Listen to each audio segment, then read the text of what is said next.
Good afternoon, everyone. It's a pleasure to have been invited to join your group. Although it's so beautiful outside today, I can't believe you're all inside with me, but thank you. I'm privileged to be with you today.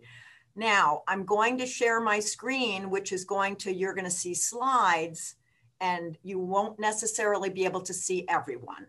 But as I go through my presentation, think about some of the questions that you might have. And at the end, we'll hopefully have some time to do that. So if everyone's ready, I'm going to go ahead and share my screen. And you should see my presentation in 1 second. As Sandy was mentioning, I too am new to this. Okay. Okay to go. Everybody sees my slide. Yes. Great. Okay. So today we're going to talk about the psychological impact of hearing loss, as well as some thoughts that I have about coping strategies. Whenever I present, I love the opportunity to actually be with people, because I feel the most important part of a presentation is the questions that people have. So, and also just being able to see one another and our expressions and our faces, to me, is so critical. So unfortunately, we can't be together. I hope that in the future we all can be. This is, again, I'm going to just talk a little bit first about kind of how I came to this profession. I am a psychologist. I'm not currently a practicing psychologist because I'm the director of the Community Center for the Deaf and Hard of Hearing at the Cleveland Hearing and Speech Center. And as director here, I unfortunately cannot see clients in treatment. However, that is my background. And I have come to this space. Let me just advance myself here.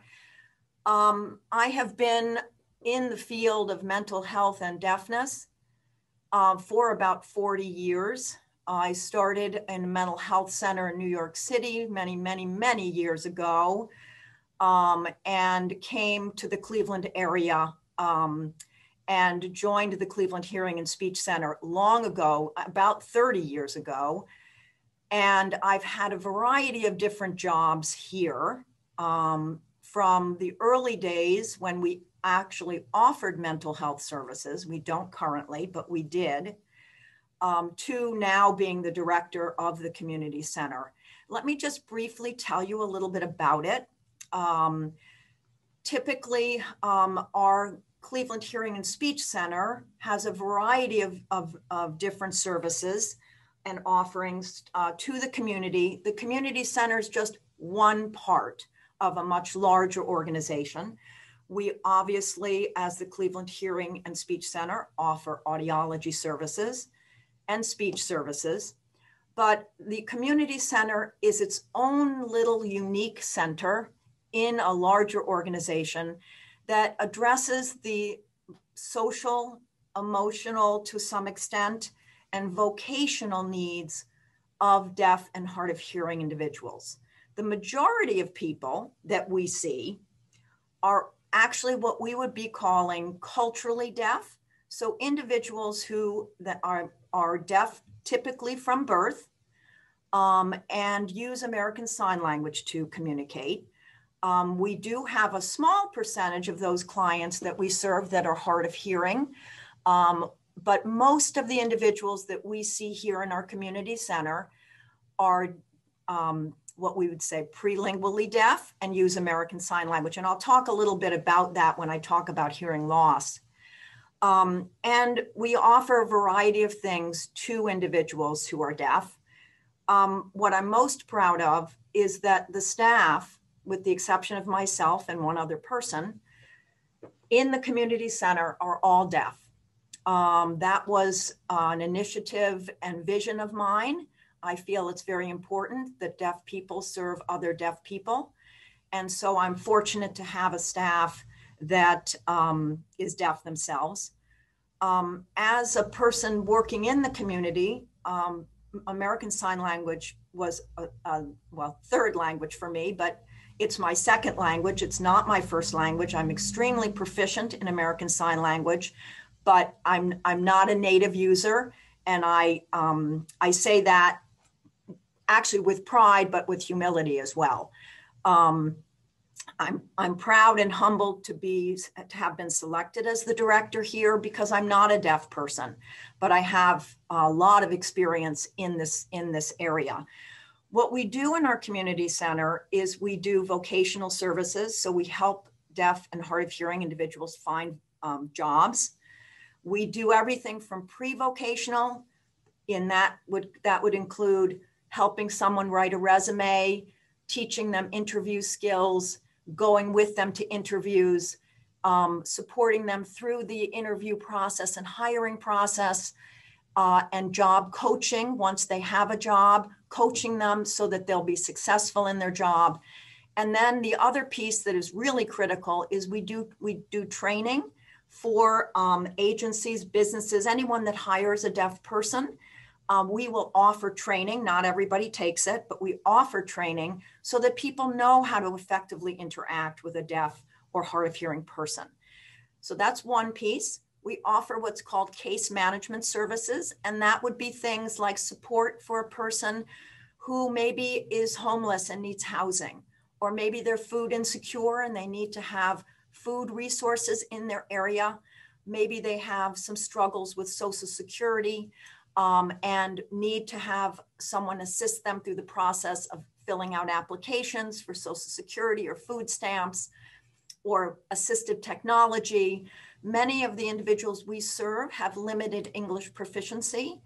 And so they struggle with reading and writing, many of the individuals that we serve. So again, we're here as a resource for them to help them through some of the struggles of daily life.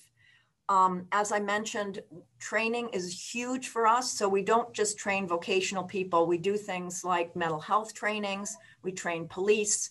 We train schools, hospitals, anyone that is interested in more effectively communicating with a deaf person. And then we are very proud in the last 10 years, actually, to have become experts in the field of domestic and sexual violence. So we have several individuals on staff who go to court with victims of violence, who will be there to support them through that process. And that's been wonderful, a wonderful addition to our services. So that's just kind of just a little bit of surface of what we do here. I wish I could ask individually about all of you all. I wish I could see you all, because I'd love to know a little bit more. We'll have to save that for in person at some point later. So let's just talk about, a little bit about some things that when I think about the psychological impact of hearing loss, as a psychologist, this is what I think about.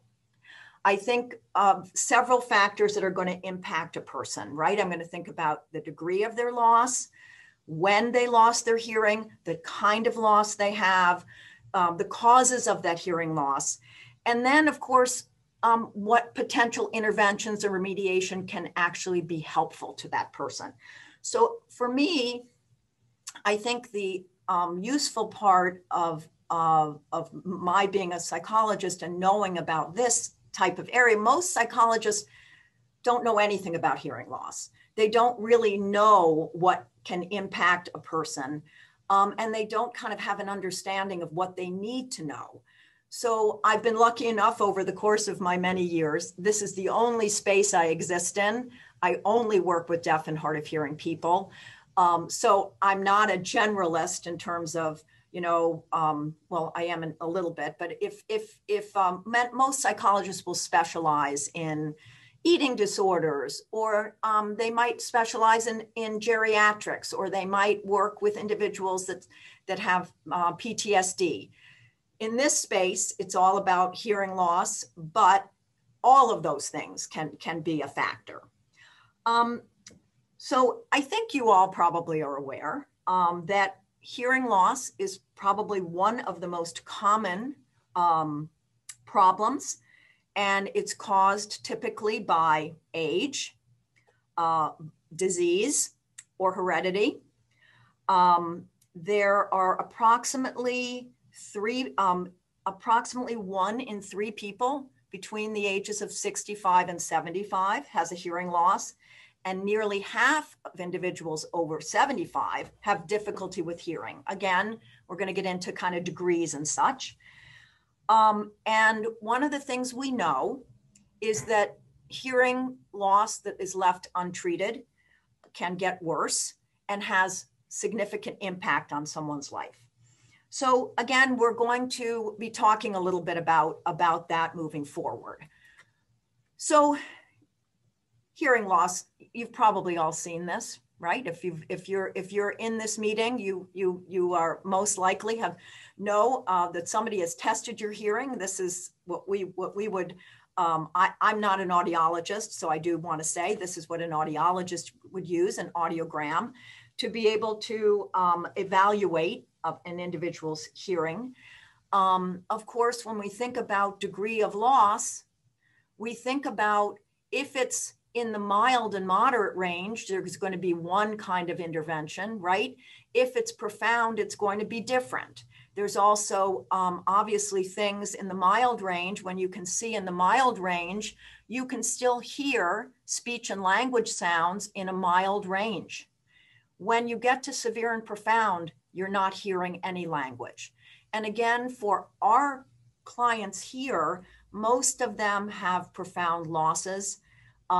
They did not get cochlear implants, our adults anyway, that we work with, when they were babies, which is happening now, of course, as you know, but they didn't. So they didn't have the option of getting sound when they didn't have the option of getting speech and language sound through amplification. Some, of course, have. But again, in thinking about the impact of hearing loss, one of the things that I would always want to know is what is the degree of loss? Because it's going to make a difference on an individual's ability to cope, as well as an individual's just functioning in the world.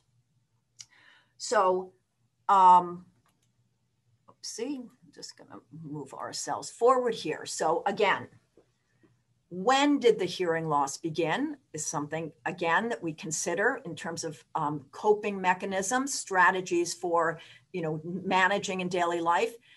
Did the person lose their hearing prelingually or was it postlingually? Prelingual hearing loss obviously has a larger, greater impact in one's ability to use the spoken word and to learn English easily. So I want to know about that, right, as an individual that works with that person. I also want to know what kind of loss. Is it a gradual loss, a progressive loss, or is it sudden loss? I also may want to have an understanding of the two primary forms of hearing loss, one being sensory neural, the other being conductive. Sensory neural would be most likely be a permanent hearing loss, and typically can be in the severe to profound range. A conductive loss can very often be remediated through medical treatment. So that is something I want to know. I want to know if it's a sudden loss. I would want to know whether if it happened immediately all at once in a 3-day period, you've completely lost your hearing. I would want immediately for that person to get medical intervention because it might be something that could be remediated if caught early enough. Hopefully that makes some sense. But again, as in terms of thinking about how one can manage in the world, very often it's the sudden loss, but even a progressive loss that can really impact a person's psychological health, right? So the things that life changes pretty dramatically when one loses one's hearing, particularly if they've been used to hearing their whole life, and then they suddenly lose their hearing. Again, it impacts, and we're going to talk a little bit about that in a second. What else are we wanting to know about? There are lots of reasons why a person loses their hearing. One of the things I mentioned previously is age, right? Half of individuals over 75 have some kind of a hearing loss. That's pretty huge, right? Could be caused by illness, could be a genetic loss, and a genetic loss doesn't always necessarily begin at birth. A genetic loss could be something that one has acquired through a heredity, but it is something that's not going to impact them until later on in their life. So again, thinking prelingual, postlingual, if they have language in advance of hearing loss, obviously that's a lot better. Tinnitus is another cause of hearing loss. And oftentimes, I'm not sure if any of you have ever experienced it. It could be that, what you've heard is ringing in the ears, or it could be buzzing or hissing. Sometimes tinnitus, oftentimes actually, it can be a precursor to a larger degree of hearing loss. It could be the beginning of hearing loss. So very often when someone goes to an audiologist with concerns about tinnitus, the first thing the audiologist will do is give them a hearing test, because they want a baseline. They want to be able to figure out, how much hearing, if there's any loss at the beginning versus if their hearing loss actually gets worse. One of the largest causes of hearing loss for adults under the age of 65 is actually occupational hearing loss. So, and that we hear about this all the time in the news, don't we? Loud music, right? Young people wearing earbuds and blasting music into their ears, but also things in the workplace.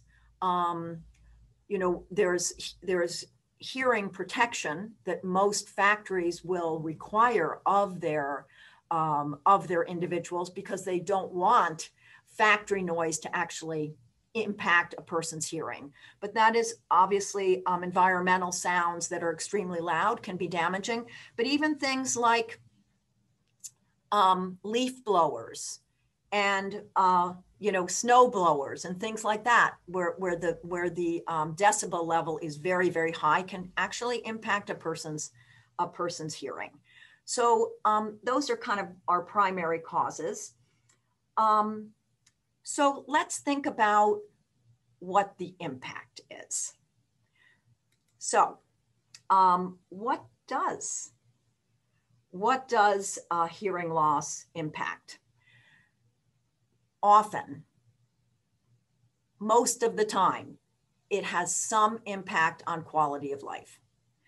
And effects can begin small, and it can then get increasingly worse. Quality of life, meaning things like feeling isolated from others, feeling frustrated or embarrassed, just not being able to experience and enjoy some of the pleasures that one previously had. Maybe it's not being able to enjoy a grandchild's voice, or being able to hear, going to their school concert and being able to hear that concert where they once were able to, now they can't. It can also have some impact on the ability to be independent for some individuals. That is another impact on quality of life. Sometimes for losses that again start as in the mild range, people have difficulty. They think that people are mumbling. They need to turn the TV up. And it becomes a frustrating experience, communication experience for both sides. It becomes frustrating for the person with hearing loss, but I'm sure many of you have experienced, it becomes frustrating for those who love that person with hearing loss, for those that work with people with hearing loss, because it's not a well understood or discussed topic. So many individuals just don't know enough about it. And so they don't know how they can actually assist. And we're going to talk about what we would hope for people to know about. The other piece that is impacted is social gatherings. Large gatherings become much more difficult when one has hearing loss. Going to a restaurant particularly that has a lot of noise, and trying to hear a conversation at a dinner table. Just a very, very frustrating and difficult experience. And it starts to threaten friendships. It starts to impact just general social interactions. Things in the safety area can be things like you once were able to hear everything. Now you're not actually picking up on things that you might alert you. Your doorbell, a fire engine, an ambulance, the beeping sound if you're working at a factory, the beeping sound of a forklift. So again, safety can, and when I say can, it can be impacted. What we do when we do trainings is we teach people, particularly in the workplace, we teach them what accommodations can they make so they don't have to be concerned about safety, because there's so many things we can do today and so much technology, which we hopefully will get into, that can assist. Just checking my time. I'm still good on time. So, the other, Marie, this is Sandy. I'm going to give this a shot. We have a question about tinnitus. And is it okay if I ask it right now? Please ask. I'm not sure, because I'm not an audiologist, if I'll be able to answer it, but I'm happy to try. Yes, ma'am. All right, let me go to chat. And it says, is tinnitus a cause or a precursor of hearing loss? Sorry, is tinnitus a cause or a precursor of hearing loss? I have never heard it as a cause. No, I understand more that it can be the precursor of, right? So that it can be an indication that hearing loss may actually, your loss might be the beginning of the sign of your hearing is going to be declining. You're going to be losing some hearing. It's not my understanding that it always leads to anything more than a mild or moderate loss. But again, that would be a much better question for an audiologist, for sure. But I know that very often those that experience tinnitus, the first recommendation for those that do experience it is get a hearing test. Go and get yourself evaluated to determine if you have already experienced some loss. You're getting a baseline, and then hopefully there won't be loss, but there really isn't, as far as I understand, a cure for tinnitus. We had an interesting, the previous director of Community Center for the Deaf was my role model and mentor, and she experienced tinnitus as a deaf person her entire life until, as an adult in her 50s, she got a cochlear implant and the tinnitus went away. She felt that was the most remarkable thing, because she was profoundly deaf, and the implant actually, quote unquote, cured the tinnitus. So that's a story for another day. Thank you. I want to ask, there's Nicole, I think you may have just come on. Could you please mute yourself, because your picture keeps popping up on top of our speaker? So anybody who's on right now, please mute yourself. Thank you. And then I'm going to give it back to Marie. Okay. So the other piece in terms of impact is cognitive health. And this is actually something that has been written about most recently in the last 5-6 years, where we're really paying attention and letting individuals know that untreated hearing loss can actually impact intellectual capacity, because what happens when you aren't actually if you're not treating the hearing loss, very often a person that is starting to lose their hearing denies that they really need the TV up on 50, and because again you're going to be socially isolated, right? You're going to start not participating in things. You're going to stop using that part of your brain that you used before to hear, right? So having your hearing loss treated is extremely, extremely important, because again, we want to encourage cognitive health. And one part of that is remediating hearing loss, again, if that's a possibility. So let's talk about emotional health a little bit. So the impact of hearing loss on an individual, there are many things that one can experience. And again, I've just listed some of the diagnoses that individuals with hearing loss are often diagnosed with. So anxiety is actually one that's very, very common.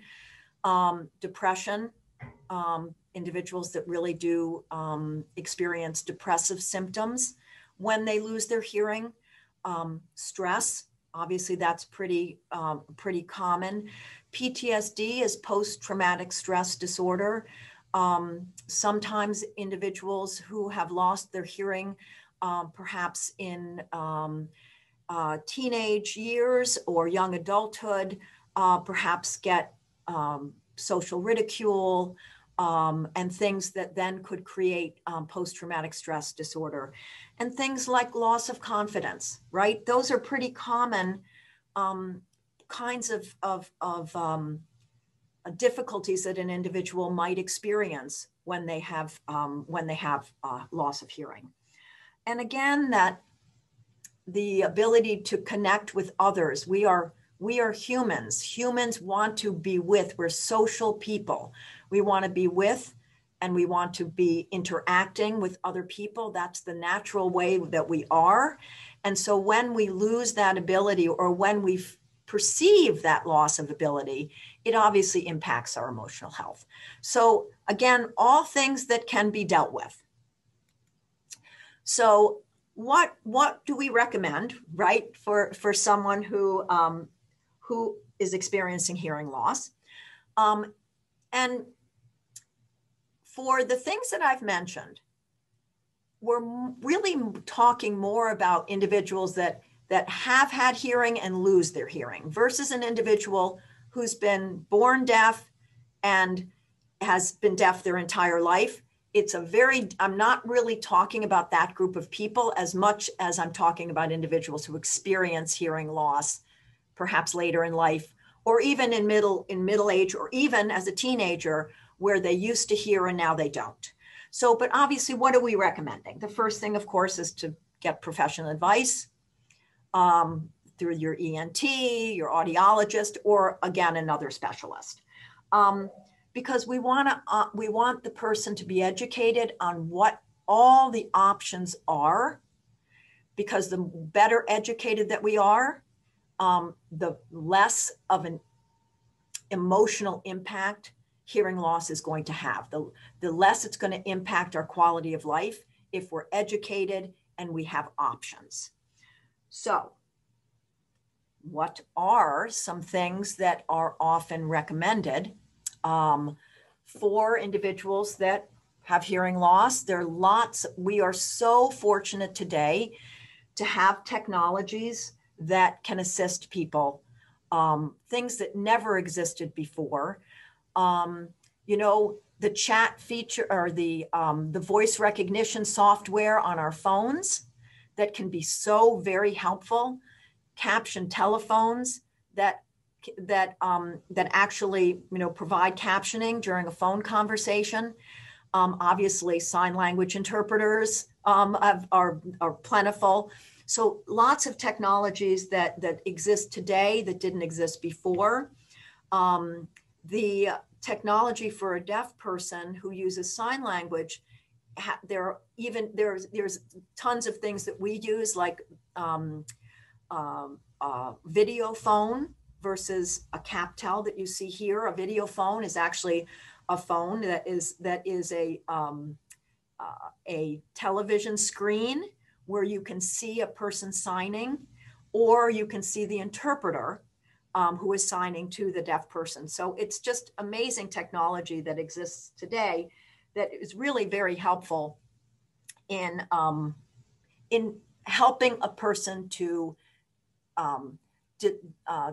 decrease the impact, the impact of quality of life. So things like alerting signals, a doorbell that flashes. You can see here on the screen something like a video doorbell where you can actually see the person. Captioning has been cart captioning for meetings. This system here that you see on the screen is called an Ubi Duo, and that's just technology that one can use. It's like a teeny little computer that people can type back and forth in a one-on-one meeting, and your message actually can be voiced as well as seen on a screen. So again, technologies have really helped us to be able to manage and to decrease that impact that hearing loss has on quality of life. So what are some of the things we do or we suggest when we're talking about hearing loss? So I mentioned before about education. And it's not only educating ourselves, but it's also educating others. But the only way we can educate others, if we actually can recognize that we have a hearing loss and that we can talk about our hearing loss. We want to be advocates for ourselves. And that would be if your hearing loss is mild or if you have profound loss. So self-advocacy, that is all about letting individuals know what you need as an individual with hearing loss. How can another person help you to be a part of a conversation? And this is really, really critical, whether you're, again, a person that has a mild loss and uses your voice, or you're a person who's profoundly deaf and uses American Sign Language. That piece of letting others know who you are and what you need and being able to accept that is really critical for one being able to cope better. So things like telling a person, please face me when you're speaking. It helps me to see you more clearly. I want to be able to see your face. I need to see your mouth. We often do this in our trainings, is that we don't want hearing people, and I say that kind of because that's the kind of language we use in our community center for the deaf. There are deaf people and there are hearing people. So we tell hearing people, don't shout. Shouting is not going to help. It's going to distort your mouth. For a deaf person, shouting is not going to help. You're just going to look kind of foolish because the person can't hear anything. And shouting is just making you look like you're angry versus it's not going to help them hear better. Sometimes, obviously, increasing the volume of our voice will help a person with hearing loss that uses a hearing aid or a Cochlear, perhaps. But again, simple things like the person with hearing loss paying attention to additional visual signs, paying attention to facial expressions and gestures. All of those things help us in terms of getting the full message. And I think the other piece that's really important is letting others know when you haven't understood something or haven't heard something. It's so easy to just nod along and pretend that we are hearing something when we haven't. And we don't want to do that because, again, that's going to just make you feel like, well, I don't really want to go there because I can't, nobody includes me. We have to be able to advocate for ourselves. And I think that we all know that being able to say to someone, hey, you know, it would be so much better if we met at this particular restaurant because this restaurant has less environmental noise. It's just the acoustics in this restaurant are better for me. Or I'd like a table in a particular location of a restaurant because it's better. I want the lighting to be good. You know, all of those things are, we should never be shy or embarrassed about letting individuals know that that's what we need, because it's not only going to be helpful to the person with hearing loss, it's helpful for the person that doesn't, because most people are actually very empathic, understanding individuals. They want to know what to do, but very often they don't know what to do. So again, self-advocacy, huge, huge, huge. So other things for coping. So to be honest with you, the coping strategies that we use to manage stress and anxiety, it are kind of across the board, can be helpful. So really just things like for a person to de-stress, what are some of the things that we do, right? For some, it's a hobby that they can actually do just to help to keep them on an even keel. It might be mindfulness, meditation, or prayer. Again, those kinds of things are coping strategies that when we're experiencing anxiety or stress, we want to be able to have things available to us that can help us keep our stress level down. For some, it might be, you know, leaving a situation and just taking a few minutes to collect their thoughts to determine, okay, what do I need to do next? People, you know, as I mentioned, hobbies, exercise, and also recognizing the environments that are difficult and not necessarily always avoiding those environments. You know, as I mentioned, in a restaurant, you know, why not pick out what a better restaurant is? But, you know, sometimes, you know, you have to be in that situation. Finding those strategies, finding those accommodations that are going to be helpful. And again, for those that are still in the workforce, those kinds of accommodations are very, very essential for a person to be able to be fully 100% integrated into their job. So I'm going to keep going here. I didn't want that slide. Sorry about that. Let me see. I wanted, okay, sorry about that.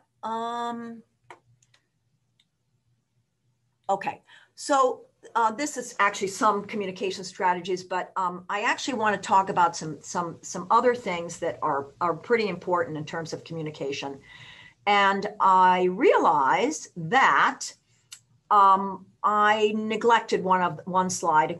Leave it to an old person who is technology impaired to always include my most up-to-date. But again, what do I want to tell you about? I want to tell you about, in terms of communication strategies, things that we mentioned, being in a place that you know where hearing is going to be easier for you. We talked about speaking a little more slowly, but also in terms of, very often we want to maybe reduce a lot of visual stimuli, because what we really want to focus on is we want to be able to focus on a person's face and mouth, and be able to be in a place where there isn't a whole lot of distraction going on. We want to make sure, as I mentioned, that there's good lighting and the room is set up. And that the other piece that and we do this a lot in our center, just as a general practice. And this can happen in any work environment where we set up communication rules, which include things like making sure that we are signaling when another person is talking. It could be just as simple as just coming up with strategies that work so everybody can be included in a meeting, and that we put those communication rules out at the beginning. So things that, that we would want to consider for accommodations for an individual. Again, for many of you, you may no longer be in the workplace, but for those that are, the things that we consider all the time are the kinds of things that are needing to be accommodated, right? So for some people, it might be an ASL interpreter, but that's not necessarily an accommodation that everybody wants. Maybe they want a cart captioner because they would prefer to see everything and see every word and read it. For some, it might be an audio loop. For others, it might be the use of microphones or headphones. PowerPoint is very useful because, again, it's a visual cue, and reserved seating is another accommodation. Typically, if we were hosting a large presentation, for example, and it was open to both deaf, hard of hearing, and hearing individuals, we would reserve seating for individuals who are deaf or hard of hearing, so they can clearly see the captioner. They can clearly see the captions from the captioner, can clearly see the interpreter. But other things are sometimes we need to make accommodations in terms of size of a meeting. The number of people communicating. We don't want people talking over each other. We don't want people, we don't want people to interrupt, things like that. So these are just, again, some things that we consider in our, as we accommodate for individuals, both in the workplace as well as in just life. So questions. We are about 10 minutes to the top of the hour.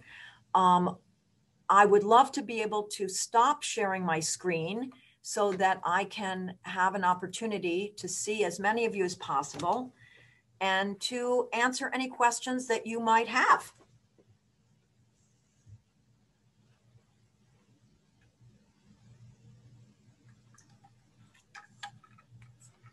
Hold on. Yes, hi.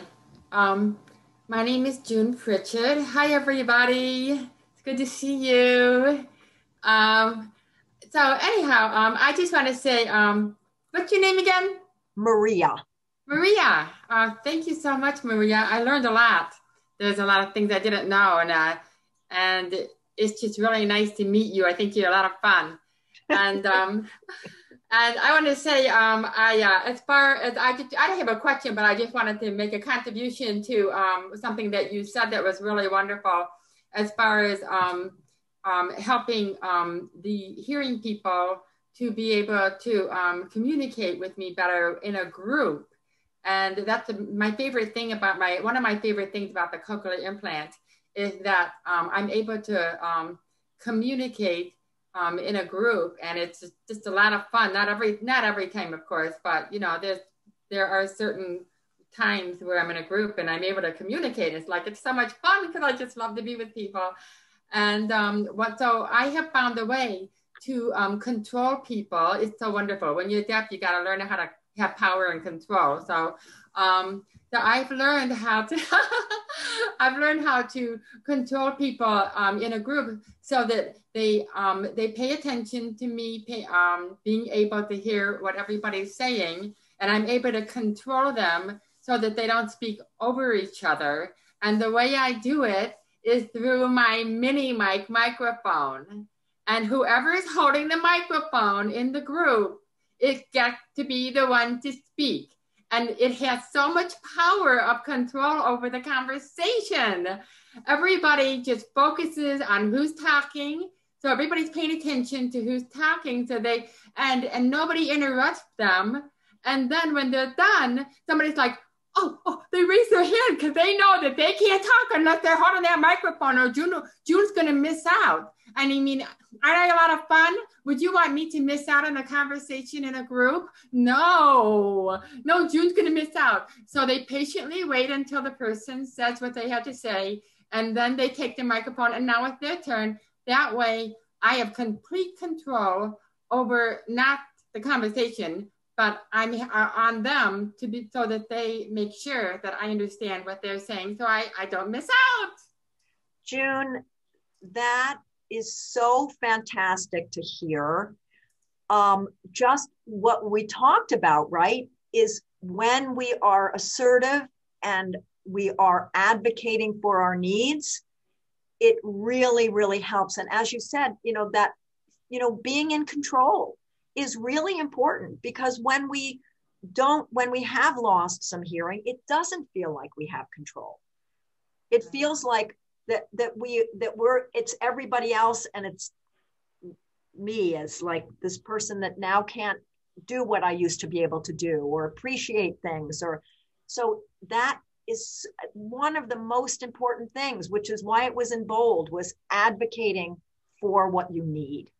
It's so critical to emotional health. It just is. And and the other piece is how great, and isn't it true that individuals want you to be included? They don't want to exclude anyone. That's not who we are as people. We want people to be included. So it's when a person with hearing loss can get up and say, this is what I need, please do it. I think sometimes the hardest place is in the family, because people forget. And actually, the other piece is people forget a lot. Even I sometimes forget, and I've been in the field forever. And don't be embarrassed to remind people of what you want and what you need. But I think families have such a difficult time, but if we can help to educate our families as to what can they do to help out, me, grandma, Uncle Joe, cousin Tim, and remind people in those gatherings, don't forget about me. Don't leave me out. Please repeat. If I don't want, the worst thing we can do to a person with hearing loss is say, I'll tell you later. That's just demoralizing. It's a terrible thing to do, right? It's just awful. So, it should be taboo in every family. Never let somebody in your family say that. Tell me now. I want to know now. Everybody else knows now. I want to know now. And again, we don't want to be rude or be angry, but Stephanie, you have a comment. I have a question. I've had some encounters over the years with city council meetings in Newport, Rhode Island. I'm going to out them because they have been egregious and it's documented. When you go up, and I'm looking for some tips, I'm not looking to have everyone shame them. Right. Have at it if you'd like to, but that's not the objective here. The scenario is that the city council sits at a dais in the front. Behind and in front of them is an audience. If someone comes from the audience to speak at a podium, that person is required to speak facing city council. Right. So when I step up to speak, and P.S. the acoustics are bad, very old building, high ceilings. They have used microphones, which has improved it. But in spite of that, those of us in this community know that amplification at a distance with a microphone is louder mumble jumble. It does not enhance speech comprehension, speech clarity, which is the core issue, not the volume. Correct. Okay, so picture this. You're sitting, and P.S., it's largely an aging population that represents their constituents. So we have, by the data, a hearing loss resident in that audience in significant numbers. So people are seated behind me. I step forward to a podium to address City Council with a microphone. They're speech reading the back of my head.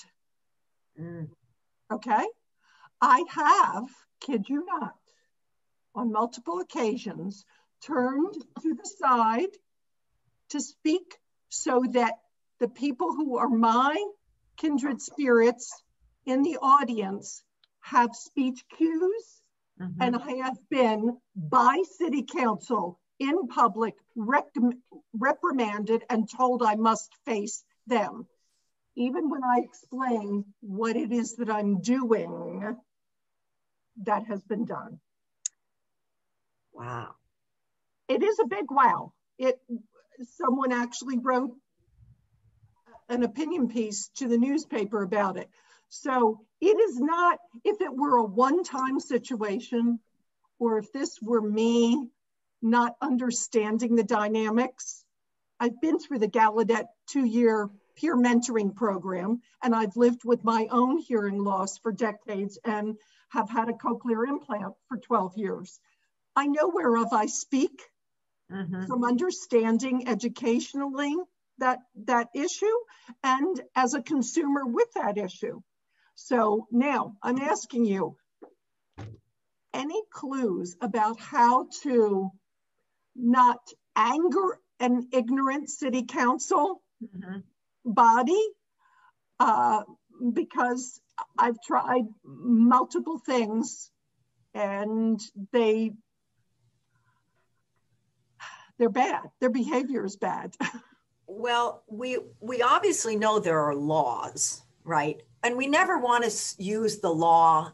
In my feeling, I don't want to come at anyone with that first. Yeah. There's no question about that, because that puts people on the defensive. When the first thing we say is, let me tell you about the law. But that is something that is behind us, right? It is something that we can use if we need to.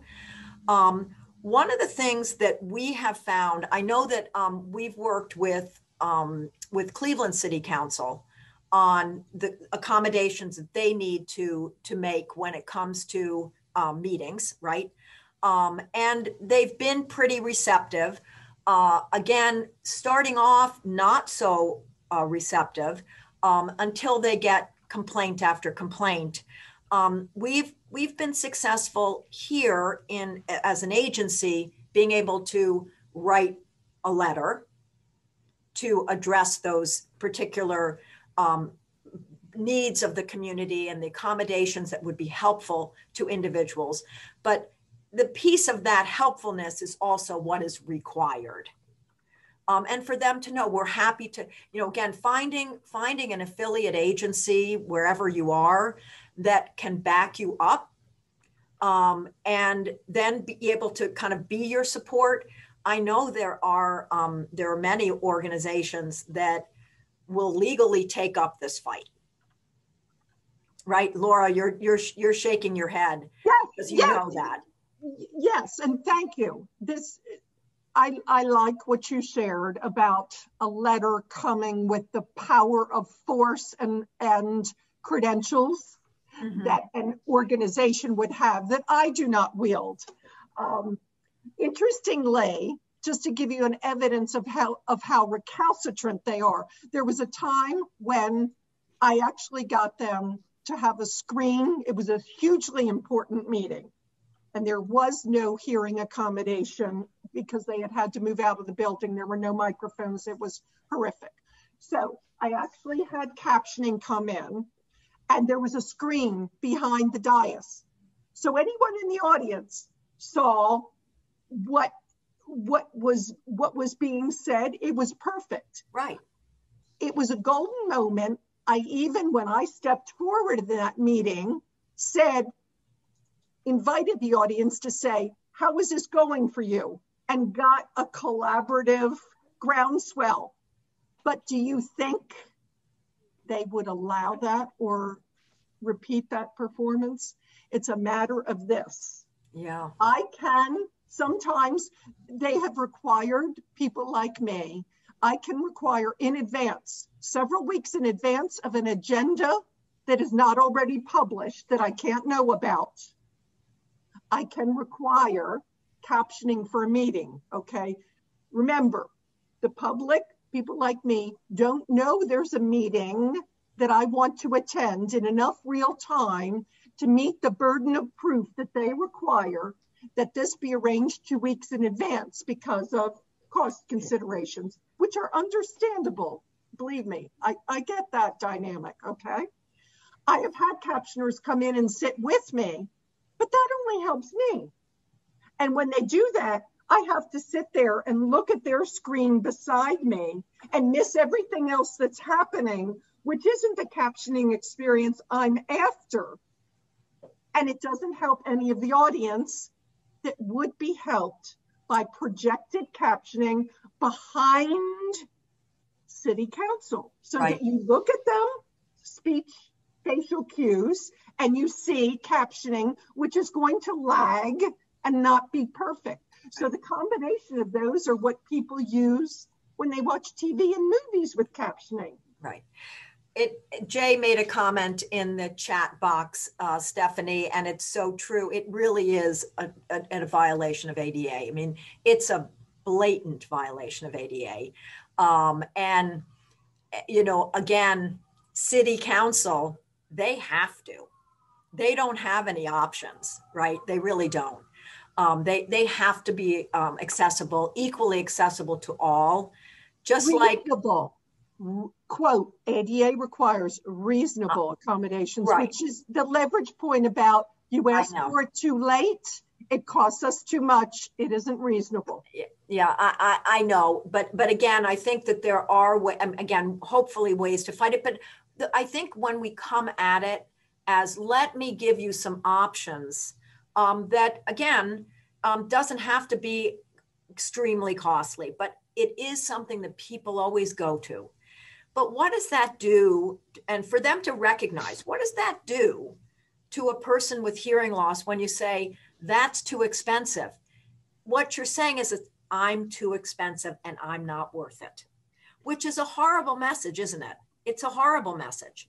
So that's not the message. Is that the message that you were intending to give? Because that's the message you just gave. So I think when people start to personalize it, you know, what would you do if it was your mom, your sister? What would you do if it was your brother? Is that how you would want it to be? And they always will come down to, no, you wouldn't. You want the person. So why wouldn't you do that then for the general community, right? That it's not a big deal to make those accommodations.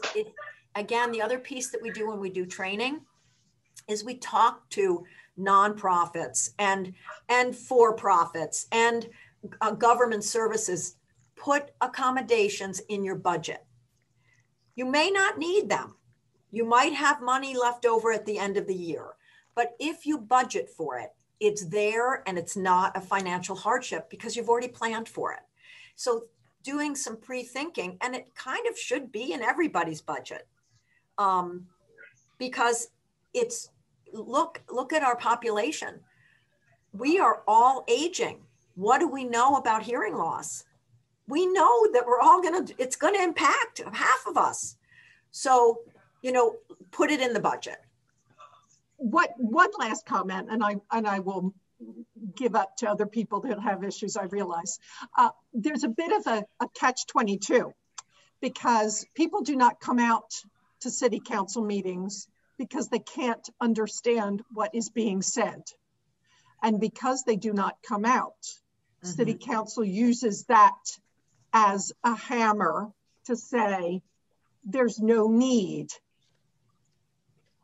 The need isn't present, the people aren't here.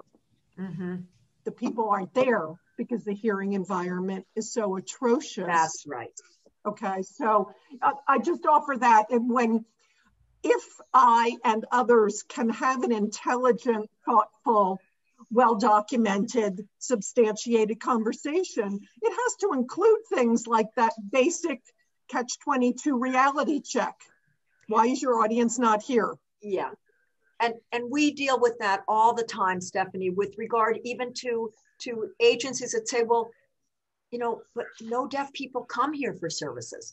Well, to your point, they don't come because they don't think that people are going to honor and respect what they need for an accommodation.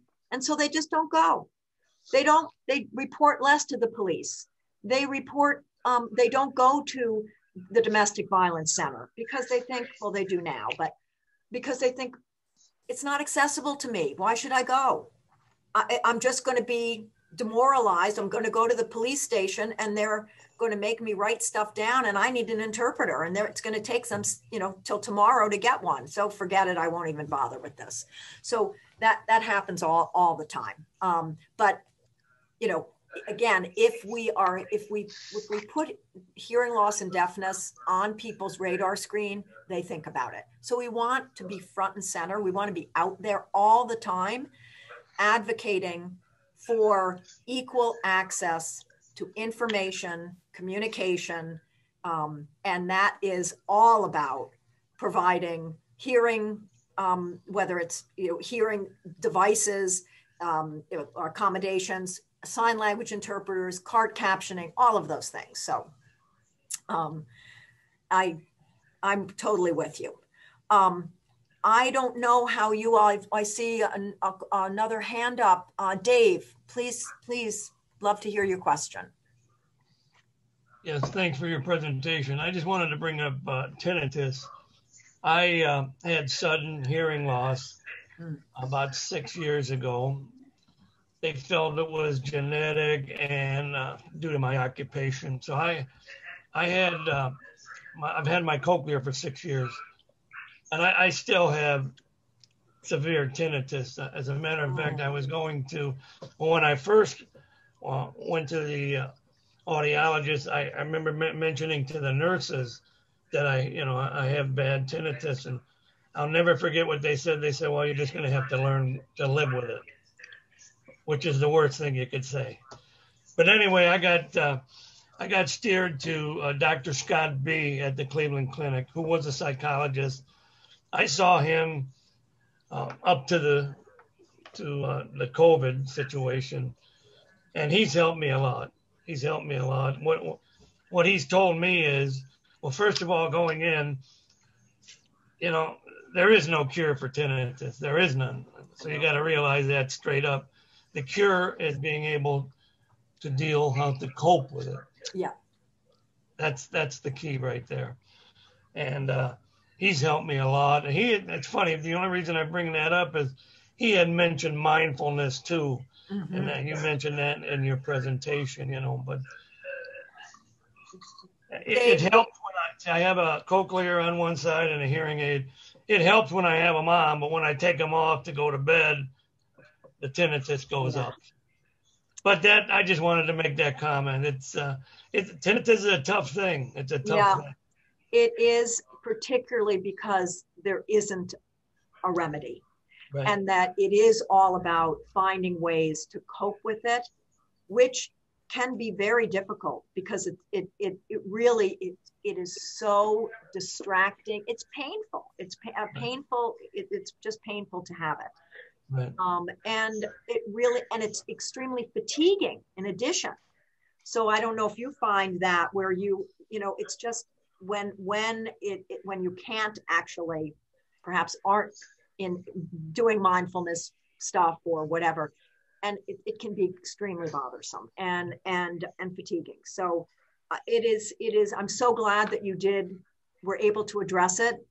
I so support what people do, that, you know, to be able to kind of come forward and say, yeah, let me talk to someone about this, versus, you know, oh, well, that's my life and it's horrible. And, you know, and I'm not going to do X, Y, and Z. I'm, you know, kudos to you, Dave, for going forward and actually working with someone. I think that's fantastic. Thank you. So I feel like I'm over my time and intruding on your opportunity to have your chat. But I'm happy to answer any other questions if there are any. Let me just see if I missed anything. This is Sandy. Hello. You're not over your time. Anybody who wants to leave is able to leave. And so if I would like to entertain anybody's questions, but I actually have a comment to make. I worked in the corporate America all my life, and I'm retired now, and I was severely impaired for at least half of it. And I would find myself in staff meetings with 10, 12, 14 people around a big, long table. And it was just hideous. Now, I had a lot of assistive learning devices, and they helped immensely. But my strategy was to be extremely, to make my requests of others, saying it would be so helpful to me if, and this is before the meeting, it would be really helpful to me if you did not talk when someone else is talking. Mm-hmm. And I know when we get excited, we do that. And there isn't a staff meeting I've ever been to in my life when that didn't happen. And sometimes I felt I could interrupt and say, oh, Ed, just a minute, could you let Marcia finish speaking? And taking that kind of, not very aggressive, but clear, like, just a second, Ed, could you finish? And people were not offended by that, but it takes some guts to say that, as things are progressing, I remind people at the beginning of the meeting, everybody shakes their head like you're shaking your head, and they're all ready to do everything they need to do to help me, and they forget. So sometimes intervening, but doing it in a very kind way, and always reminding them that you are really helping me out when you speak up, like somebody with a real small voice and they're 8 feet away. So, would you mind, Marcia, just speaking a little louder? It'd be so helpful to me. And when I used words like that, I got a lot of cooperation. So it's so true, Sandy. Such a good point. It really does. It really does and can work. And having those communication rules. Judy, you wanted to say something. Oh, are you agreeing? Hi. I'm an office coordinator at the University Hospital. And I just want to say that when I'm scheduling patients, I work with the hearing impaired. When they tell me that I'm speaking too fast, that lets me know that you are hearing impaired or you're using the caption phone. That really helps so that it doesn't make the caller frustrated or the patient gets frustrated. So letting that person know up front makes a huge difference. Mm-hmm. It definitely does. And communication rules in a meeting is so beneficial. Really, as somebody I don't remember if Stephanie was saying it or someone else, again, most people really actually appreciate it. Not just, we even in our own board of directors in the Cleveland Hearing and Speech Center, one person might request captioning, but there are actually several other people that really benefit from it. Even if it's just 1 or 2 people that like it or want it, or no, it's not about want it and need it, but other people really benefit. And so that, I think, like, as I mentioned before, sometimes it's easier to make those changes in a work environment. Once we educate people in a work environment, it's harder to do it in our families. But I say it's equally as needed in a family, maybe even more, to remind everybody at Thanksgiving dinner how we include everyone in our dinner. and not, whatever the situation is. So again, I think we have to empower individuals with hearing loss and deafness to be able to feel good about saying, hey, don't forget about me. I'm as important as you all are. And it really will reduce that significant negative impact that hearing loss has. So that's just real, to me, I think it's, again, I really appreciate just the opportunity to even say some of these things, because I hope that all of you found it somewhat useful. It was my pleasure to have been asked to come today. And I'm happy to have all of these new friends and family, right? So I'm sure that someone on this call, I know Laura for sure, because Laura and I know one another, but feel free to reach out for, we are here. We do a lot of advocating for equal accessibility to communication. So it is still something, despite ADA being, around for almost 30 years now, we are constantly needing to remind people of what is legally required. And it's sometimes easier when you need a sign language interpreter than when you need a CART captioner. And it's sometimes easier to say, I'm a person who's deaf and I use American Sign Language versus, well, I'm a person that uses English and I use my voice. Oh, you're not really deaf. Yep. And I need these accommodations. Yes, I am. We find sometimes it's more difficult when a person uses their voice. We've even had deaf people that will say, you know what, I'm not going to use my voice because people don't believe that I'm deaf because my voice is clear. And so I'm sure that we could probably go on for another 3 hours, right? And talk about these things. And one thing, Marie, could you, is there a way that maybe put in the chat your email address? Is there some way that, I'm going to do that right now. You? Okay, so she'll be putting her email address in the chat for us. Do we have any other final questions or comments for Marie? Yes, Margaret.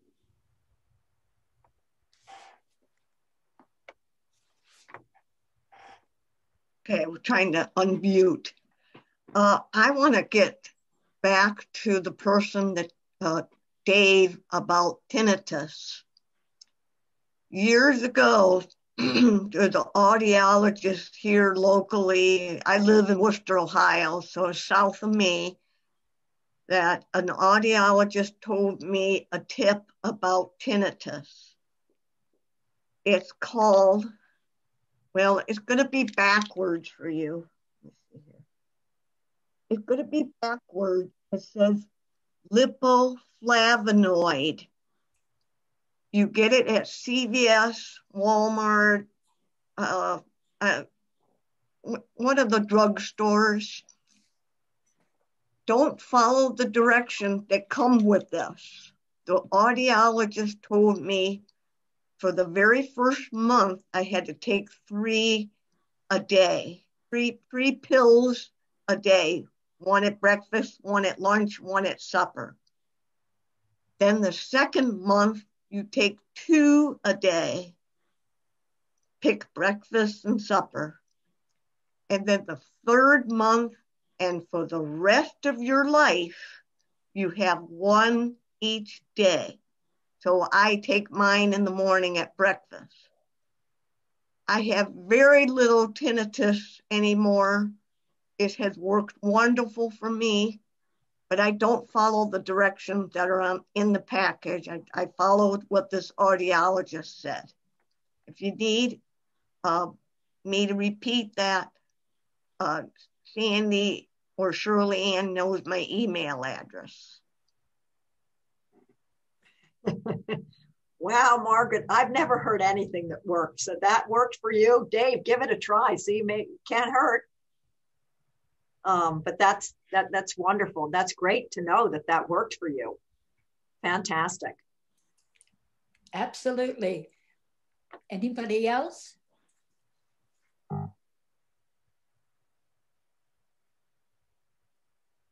June has another question, I think. Yeah, I have a question. When I go to the grocery store, my particular grocery store is the cashiers, thank goodness, are very, very protected from the public. There's like a wall that is like, you know, it feels 9 feet tall. And then to the side, they added more walls to the right and the left, more walls. So, and they also have their mouth covered. And before that happened, I was able to give them my phone and let them talk in the text to talk. But now they are so protected that that's not a case. So, you know, I mean, what is there to say to them anyhow? You know, I mean, I miss them. Some of them I got to bond with and we had a lot of fun with. But, but anyhow, does anybody have any creative ideas on how to communicate with somebody who have that many barriers? There have been, this has been a real struggle this last year and plus for so many reasons, but that in particular, the masking, the distancing, the barriers, all of that. You know, I think I understand that people are nervous. I think hopefully we'll be getting less and less nervous as we all are, you know, we have most of the population vaccinated. And people will be less concerned about taking their mask down. And, I think we'll probably be having masks for a while, but maybe not as concerned about being able to remove it for a short period of time. Or even, you know, knowing now that touching things is not a way to get it. And so maybe phones, you know, being able to use the phone, you know, soon will still be an option. But the only thing, one of the things that we recommend to some of our clients is just to keep some paper and pencil in your purse or in your pocket. Just to say, you know, if someone doesn't understand you or you don't understand them, I have hearing loss, could you write this down? Or you write it down, or just, again, I think to alert I forgot people. About that. I know it's great. And actually initially we had clients that would go in for hospital appointments and they weren't allowed.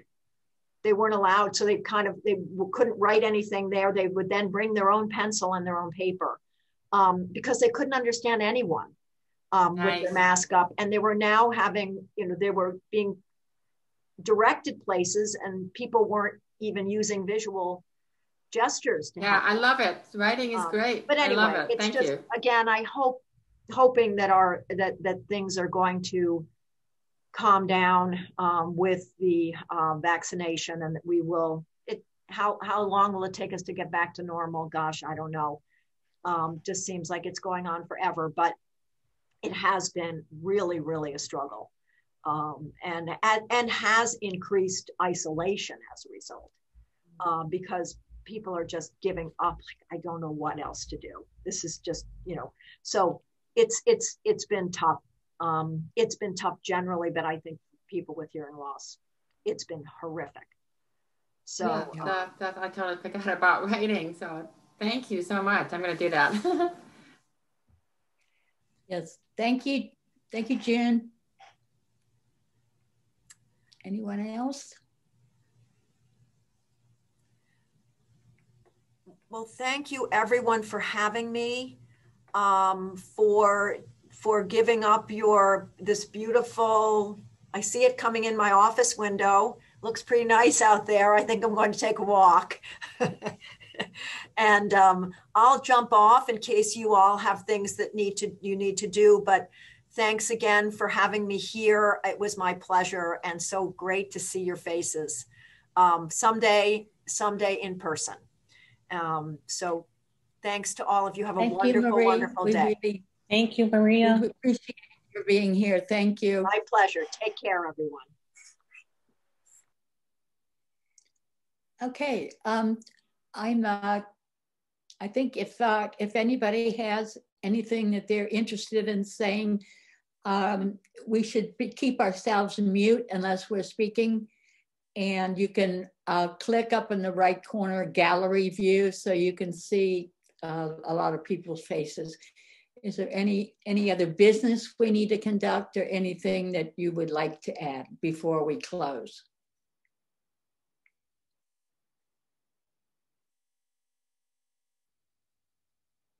All right, that sounds, listen, I do want to say thank you so much to Judy. Judy Leverett is also from the, put that face in there, girl.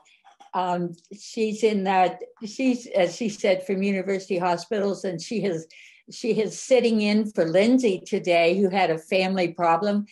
And so we're really thrilled, Judy. You helped so much getting the meeting started and making me less nervous as I learn this process. And so I'm going to say, join us next month. Let me read the topic. We have a brand new surgeon at UH who is going to speak to us next month in May, called Single-Sided Deafness and the Cochlear Implant. And he's very excited about meeting us. So hopefully we'll see you all